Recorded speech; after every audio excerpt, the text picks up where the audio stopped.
In 4 Kategorien wollen wir diesen Preis vergeben und er wird, das kann man glaube ich sagen, an ganz unterschiedliche Menschen, Ideen und Unternehmungen vergeben. Innovation kann bei bestimmten Unternehmen vermutet werden. Das sind insbesondere die der digitalen Wirtschaft. Die stehen so ein bisschen in Verdacht, dass die möglicherweise innovativ sind. Wir werden heute Abend lernen, dass es nicht nur diese Unternehmen sind, aber sie sind es auch. Und das spielt in der ersten Kategorie eine nicht unwesentliche Rolle. Denn sowohl der Preisträger als auch der Laudator steht für ein Unternehmen aus der IT, für Unternehmen, deren Geschäftszweck sich auf die digitale Welt und die entsprechende Vernetzung richtet. Von Vernetzung haben wir gesprochen und deswegen werden sowohl der Laudator als auch der spätere Preisträger aus diesem ersten Bereich kommen. Begrüßen Sie mit mir zunächst den Laudator, und das ist der Leiter Marketing bei T-Systems International GmbH, er ist schon genannt worden. Begrüßen Sie Herrn Thomas Spreitzer. Wir sind sehr gespannt. Danke, Herr Schlüter. Liebe Gäste, lieber Wirtschaftsminister, es ist mir eine große Ehre und Freude, die Laudatio halten zu dürfen für unseren Gewinner der Kategorie Manager des Jahres hier beim LIDA Award. Und da eine Laudatio natürlich in erster Linie dem Gewinner gilt, ist es nur fair und sinnig, das in dieser Sprache vorzunehmen, die der Gewinner auch versteht. Von daher, bitte verzeihen Sie, that I will continue from now on in English. When I was preparing myself for the first jury meeting and I was going through the different articles and the different information about the companies and the leader who have been nominated, I immediately stopped reading when I was bumping into one quote from the CEO of the company we will award in a couple minutes. He said, we need to prioritize to be a customer company. And that he was almost relentlessly talking about how important it is to be customer focused. And that a lot of people are talking about being a customer focused company, but most are only talking about this.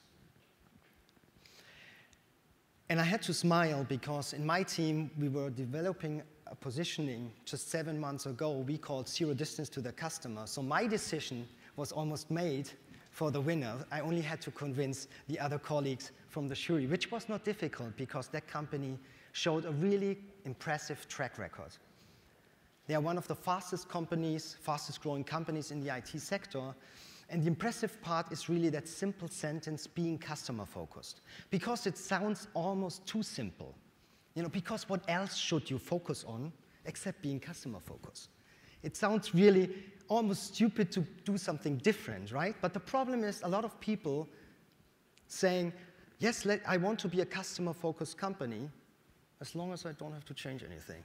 And as long as I don't have to, stop milking the cow. But ladies and gentlemen, the world has changed. I mean, we're living in a world where you can make €1 billion in 3 years just by selling shoes. And I think most of you know, at least I'm sure all the women know about which company I'm talking about. And we are living also in a world where companies develop games for Facebook and they gain within 3 weeks 70 million active players. 70 million in 3 weeks. How long does it took Monopoly to get that number? I don't know, but it was for sure more than 3 weeks. You know, musicians and artists who just ask their fans to produce their new CD and pay for that. And the fans are paying for this. And still a lot of people have not realized that the world is changing and the world has changed. But that company has realized it, and they have acted accordingly to this. And that's why they made $3 billion revenue, and as I said, one of the fastest growing companies in the IT sector. But it's not just the numbers, it's also what they did for their customers, because they really helped the customers to come closer to their customers. And let me give you one example. I think all of you know the company Rossignol. They produce skis. And they had the problem that to differentiate just by the design and the way you build up the skis, maybe this is also part of, of the big data. I'm referring to this now. And they have said, okay, we need to find a way to get closer into the interaction with the customer. And the company who will be awarded helped them to do the following thing. They implemented a chip in the ski, which allows you to track your racetrack when you're driving your different ski tracks. So you can compare after skiing day with your friends who was faster, who took more kilometers on the racetrack, and you can share this information via the different social media channels. And the good thing for Rossignol was that they have not just gained brand loyalty, but they gain tons of data, how the customers are thinking of them. How do they use their products really? How do they use the skis? And out of this, they made different new market and sales approaches. And I think that example shows very well how the company is approaching the market. It's an IT company, and you may call that project an IT project, but nobody was talking about IT. They were talking about business and how to get more into different type of conversations with the customer. So the company I'm talking about is Salesforce.com, and I want to give that award, and I'm happy to award, one of the members of the team, of the management team, GP Rangaswami, and I want to spend some words about him. I didn't know him personally before, but I have read some information about, because he has his own blog, Confused by Calcutta, and interesting name. He's 54 years old, married, 3 children, and he says that he's passionate about the things he's interested in, and he's interested in a lot of things. Food, for example, right? Pasta bolognese, I learned. And he has also some interesting hypotheses for the future of the IT. For example, he believes that there will be only 4 types of applications in the future: fulfillment, conversations, search, and publishing. Maybe you will refer later on and give some more insights about that theory. And the second theory or hypothesis is that food and information have a lot in common: the way you consume, the way you process, and so on. But there was also one thing I really liked a lot, that he said he's passionate into education, and when he wants to retire, I need to read that quote because I really liked your words. So he said, "When I retire from normal work, I will build a school that is built for the 21st century, where criticizing the teacher is accepted and where criticizing the students is also accepted, where the focus is on equality of opportunity rather than outcome, where diversity is celebrated, where learning takes place, which means mistakes get made and mistakes even get encouraged." And I really like that. But before he has the time to retire, he says about his job, it's the best job of the world. So please welcome, ladies and gentlemen, GP from Salesforce, the winner of the category Manager of the Year.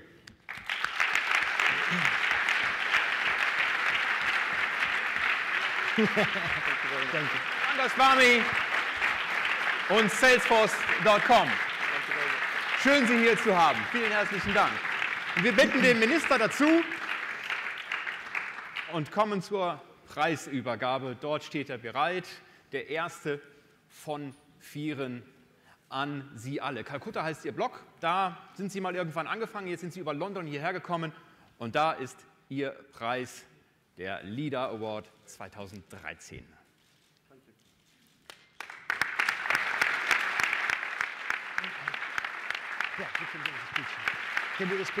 Ich habe ihn gefragt, Ihnen beiden erstmal vielen herzlichen Dank, Herr Spreitzer, Herr Minister. Thank you. Ich habe ihn gefragt, wo er eigentlich basiert ist, von wo er aus arbeitet, und da hat er gesagt, on the plane. Jetzt ist er hier, darüber sind wir sehr froh, und uns interessiert natürlich, wenn man eine innovative Firma nach außen ist, was muss man eigentlich, und das haben Sie, Herr Spreitzer, zu Beginn angesprochen und Sie, Herr Minister, auch, wie muss man eigentlich innen aufgestellt sein? Wir haben das vorher besprochen, insofern wird er mich verstanden haben. Ja.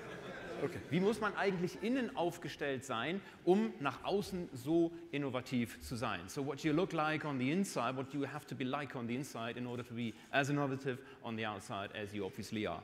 We're very curious to hear from you, your speech. Thank you.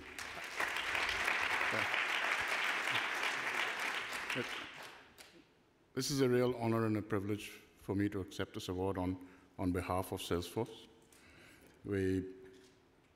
As Thomas was saying earlier, we pride ourselves on being focused on the customer. If someone wants to know how to be innovative, I would say the first thing that we practice as a company right from the start is to listen. Okay? Listening to the customer, giving that customer a voice, and being connected to that customer is the first step before we can do anything else about being innovative, because innovation does not take place through clever ideas. It takes place through adoption. Something that is not adopted has no value.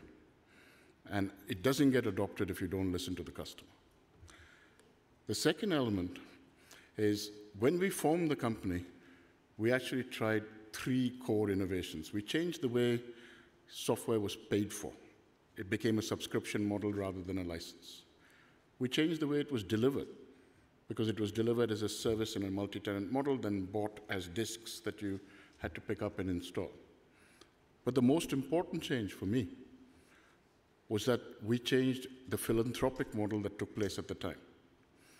We actually went on day 1 of the company to set up 1% of our equity, 1% of our product, and 1% of our time into what in America is called a 501c3, a separate foundation.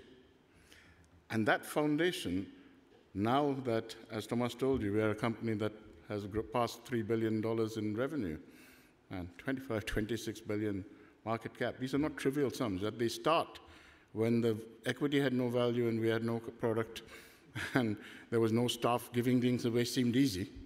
That's what Mark Benioff keeps telling me. But today, that corpus of investment is what brings so many of us together, because we believe that it is not enough just to work. It is enough to want to make an impact on the world around us. And I think that is the second core element to innovation, that is not enough just to listen to your customer. You must have a purpose and values that bind you together as a team. Right? Teamwork is an essential ingredient, because that is how the mistakes that we want to celebrate get made into learning, that you come together to work on this, and together across multiple disciplines, multiple cultures, multiple timelines. That diversity that a team represents is part of the learning. Don't underestimate the importance of a team when you innovate. And the third and final piece of this, because that too I feel is something that we have learned only through our sort of efforts and values, saying that if you innovate as a team and if you listen, one of the other things you've got to do is make sure you don't fossilize. Okay? It is important to have that listening ear also available to youth. So we are encouraged to hire constantly people who are going to challenge our status quo, to not keep us comfortable in it, that to work with young companies all the time whose framework, whose perspective may be different to ours, to be able to challenge that. In fact, our chairman and CEO, Mark Benioff, he goes out to dinner regularly with the founders of startups, because he knows that they will think differently. Right? I look at my children and I know they're completely and fundamentally different to me. They're 27, 21, 14, and I can learn from them. But why don't we do that as an industry? Why don't we do that as industries in general? Right?